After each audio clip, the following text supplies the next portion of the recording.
Alright, thank you for joining me. In this episode, we're going to be recreating this original Slim Wallet series that I did at the end of December. In this episode, we're going to be making some adjustments, making it a little bit bigger, a little bit wider, a little bit longer, all those three things. We're going to be adjusting the strap here. Please click like and subscribe. Let's get going. As you can see here, I've taken the time to actually cut this pattern for my Slim Wallet out of tagboard. Pretty durable, thin enough that you can cut through pretty easily. I just wanted to do this just to, I guess, streamline my Slim Wallet making. And so I traced them, and now you can see I just have this pattern here.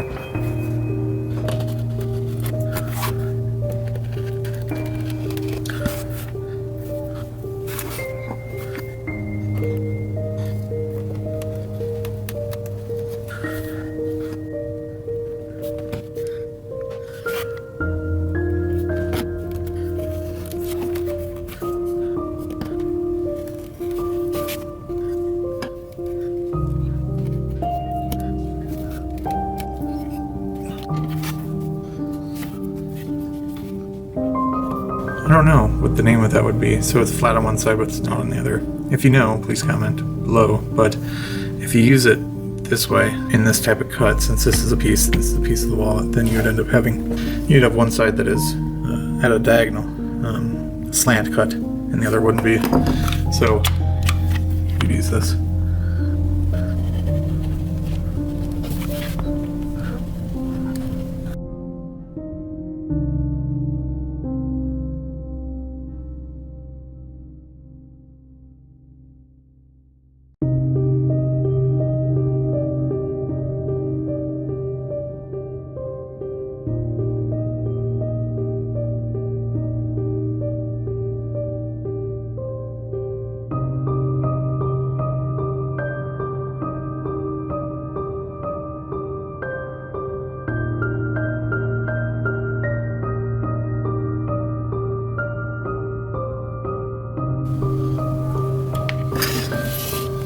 Patterns.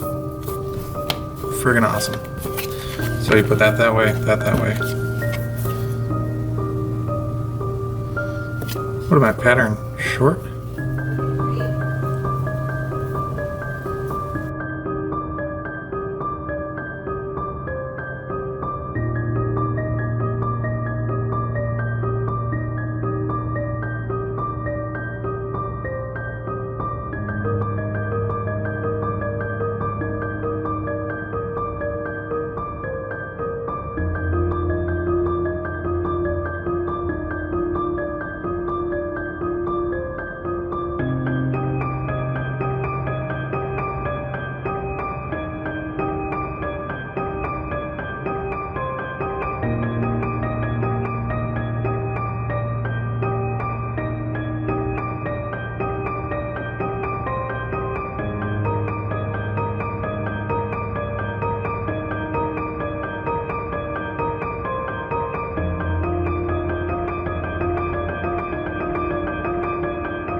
Oh, yeah.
So, a long time ago, I started, not even a long time, or I guess the end of December, I came up with this design. You can see how different it is now from then. So it's a little bit taller, a little bit wider, so that you can pull your cards in and out better.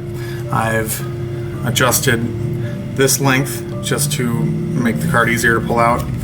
I've also adjusted this length and made this wider this way. As you can see, I still have my cash strap. This one is a little bit more stylized, and I really love this design. I've actually seen a lot of people on Instagram using this sort of V-notch approach to their card inserts lately. I don't know if it's because I've been posting things with V-notches, but I really like this design. I think for the next one, I'm going to make this a different color. I might do the whole thing red and then do this black.